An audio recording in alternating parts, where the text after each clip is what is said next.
বাংলাদেশের রাজনীতিতে এমন কিছু মানুষ আছেন যাদের পরিচয় শুধু রাজনৈতিক পদেই সীমাবদ্ধ নয়। শিক্ষা, গবেষণা, শিক্ষকতা, সামাজিক আন্দোলন এবং রাষ্ট্র পরিচালনার চিন্তাভাবনাও যাদের রাজনৈতিক পরিচয়ের সঙ্গে যুক্ত। ববি হাজ্জাজ তেমনি একজন আলোচিত রাজনৈতিক ব্যক্তিত্ব।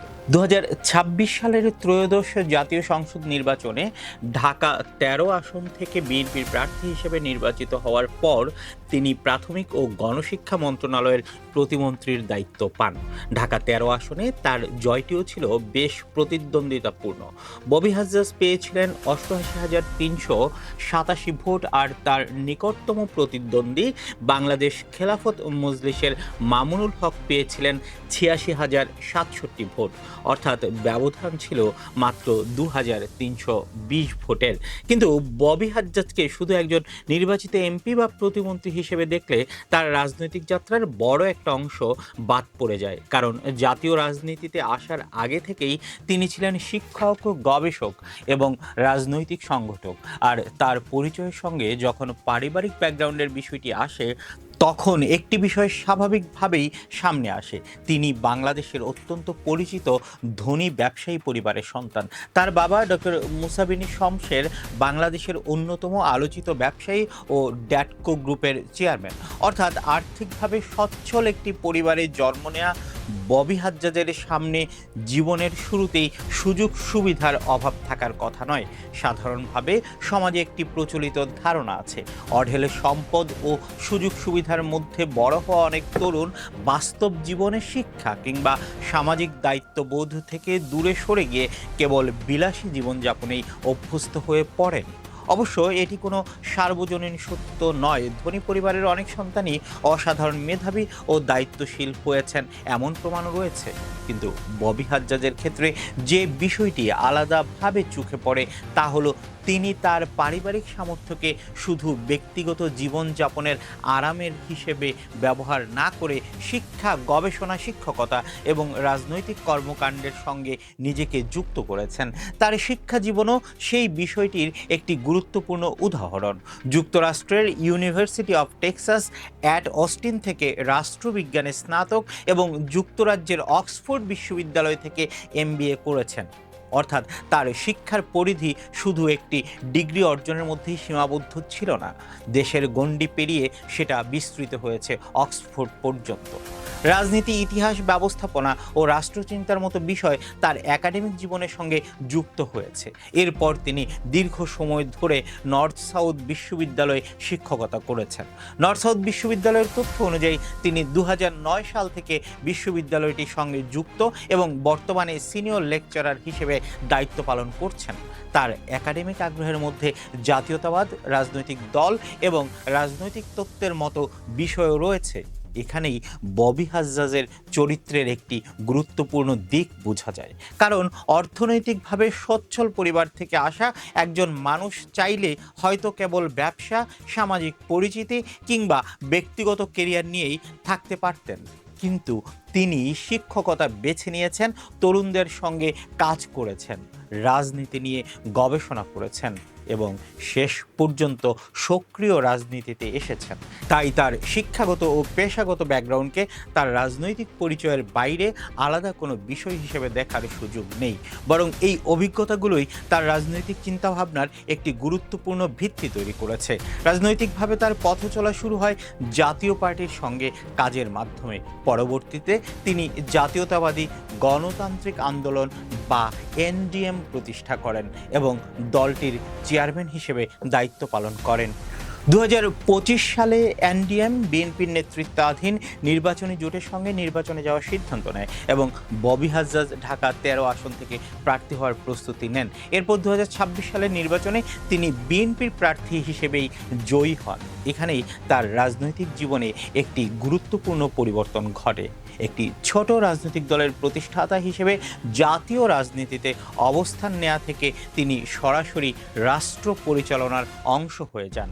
আর রাষ্ট্র পরিচালনার যে দায়িত্বটি তিনি পেলেন সেটিও খুব গুরুত্বপূর্ণ, কারণ প্রাথমিক শিক্ষা কোনো সরকারের ছোট কোনো সেক্টর নয়, বরং একটি দেশের ভবিষ্যৎ নাগরিক তৈরির প্রথম এবং সবচেয়ে গুরুত্বপূর্ণ স্তর। বাংলাদেশে দীর্ঘদিন ধরে প্রাথমিক শিক্ষার সবচেয়ে বড় সমস্যাগুলোর একটি হলো মুখস্থ নির্ভর শিক্ষা। শিশুরা অনেক কিছু মুখস্থ করে, পরীক্ষায় ভালো নম্বর পেলেও বাস্তব জীবনে সেই জ্ঞান প্রয়োগ করার সুযোগ খুব সীমিত। এই জায়গাতেই ববি হাজ্জাজের সাম্প্রতিক শিক্ষা চিন্তার সবচেয়ে বড় পরিবর্তনটি দেখা যাচ্ছে। তিনি প্রাথমিক শিক্ষায় খেলা, প্রয়োগ, বিজ্ঞান, প্রযুক্তি এবং হাতে কলমে শেখার উপর জোর দিচ্ছেন।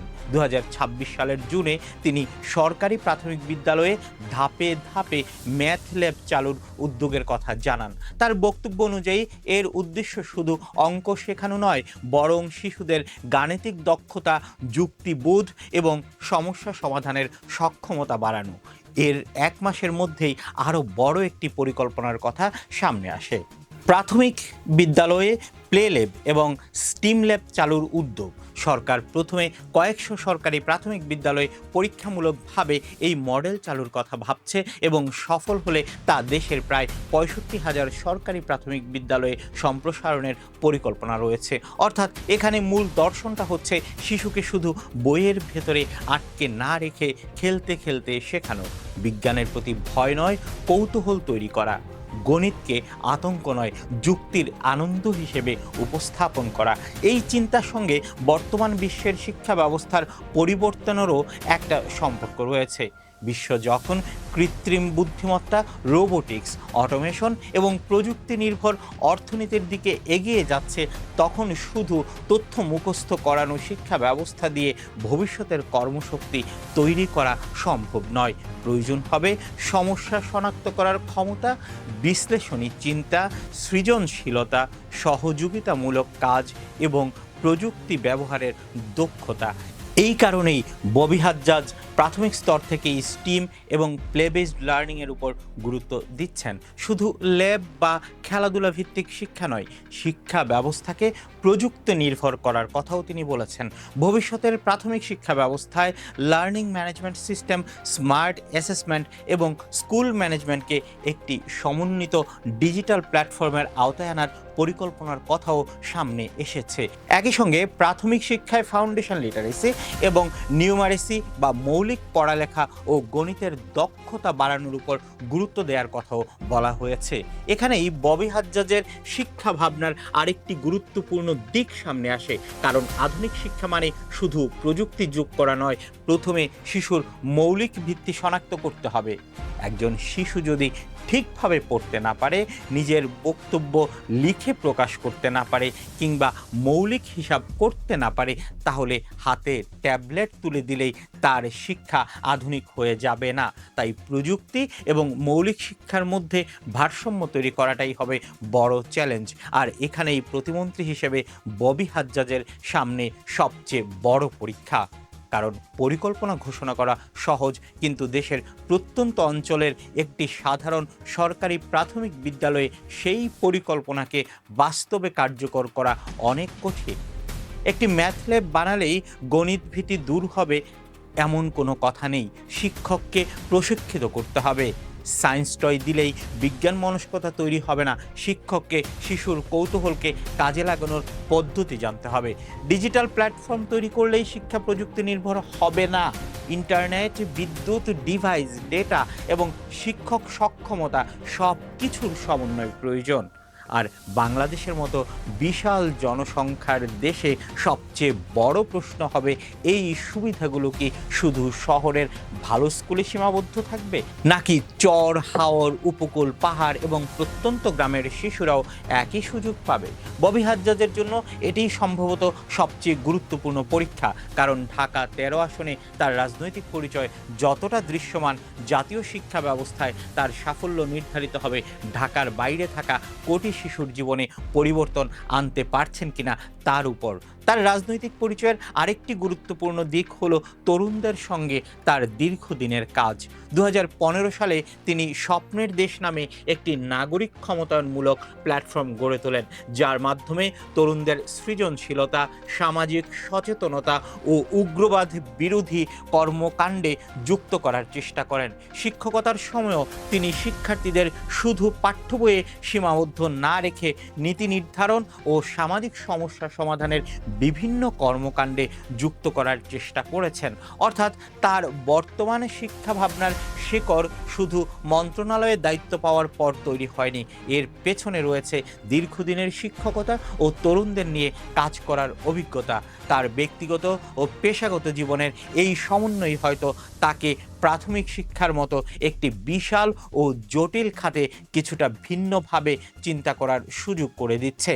একজন রাজনৈতিক নেতা যখন শিক্ষার দায়িত্ব পান, তখন জনগণ শুধু তার বক্তব্য শুনে না, তার সিদ্ধান্তের ফলাফলও দেখতে চায়। বাংলাদেশের অভিভাবকদের সবচেয়ে বড় অভিযোগগুলোর একটি হলো স্কুলে পড়াশোনা যথেষ্ট না হওয়ায় সন্তানকে প্রাইভেট শিক্ষক, কোচিং কিংবা নানা ধরনের অতিরিক্ত শিক্ষার উপর নির্ভর করতে হয়। যদি সত্যি এমন একটি ব্যবস্থা তৈরি করা যায় যেখানে বিদ্যালয়ের শ্রেণীকক্ষেই শিশুর প্রয়োজনীয় শিক্ষা সম্পন্ন হবে, তাহলে সেটি শুধু শিক্ষা মন্ত্রণালয়ের সাফল্য হবে না, এটি লাখ লাখ পরিবারের অর্থনৈতিক চাপও কমাতে পারে।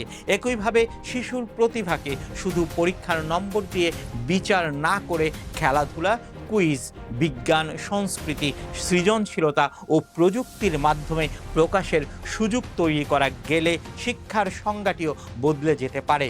তবে এখানেও সতর্কতা প্রয়োজন।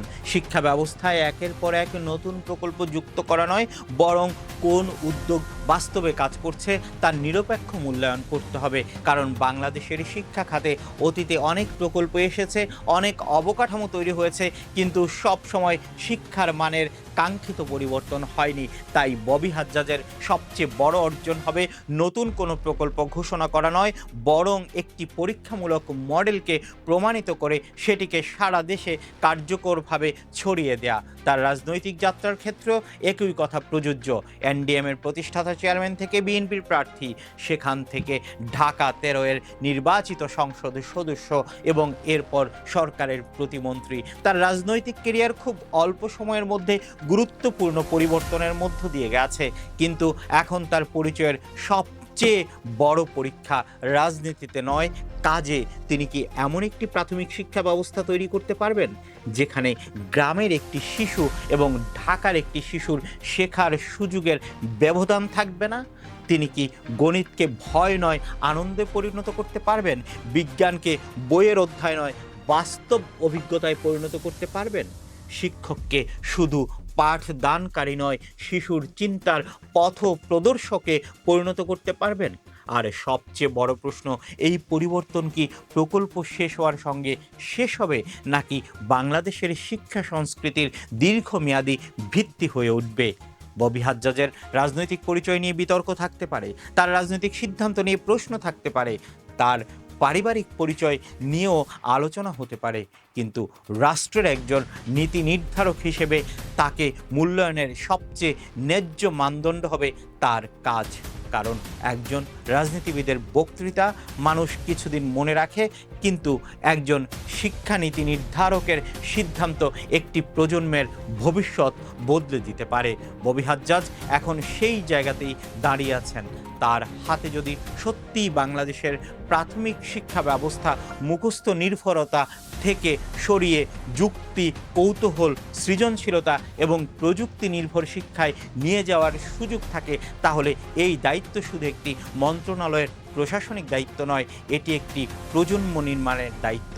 আর আগামী কয়েক বছরই বলে দিবে ববি হাজ্জাজের science toy, math lab, play lab, STEM শিক্ষা এবং ডিজিটাল শিক্ষার পরিকল্পনা কাগজে থাকা কিছু সুন্দর ধারণা হয়ে থাকবে, নাকি বাংলাদেশের প্রাথমিক শিক্ষার বাস্তব চিত্র বদলে দেওয়ার সূচনা করবে। আপনাদের কি মনে হয়? মন্তব্য জানাবেন।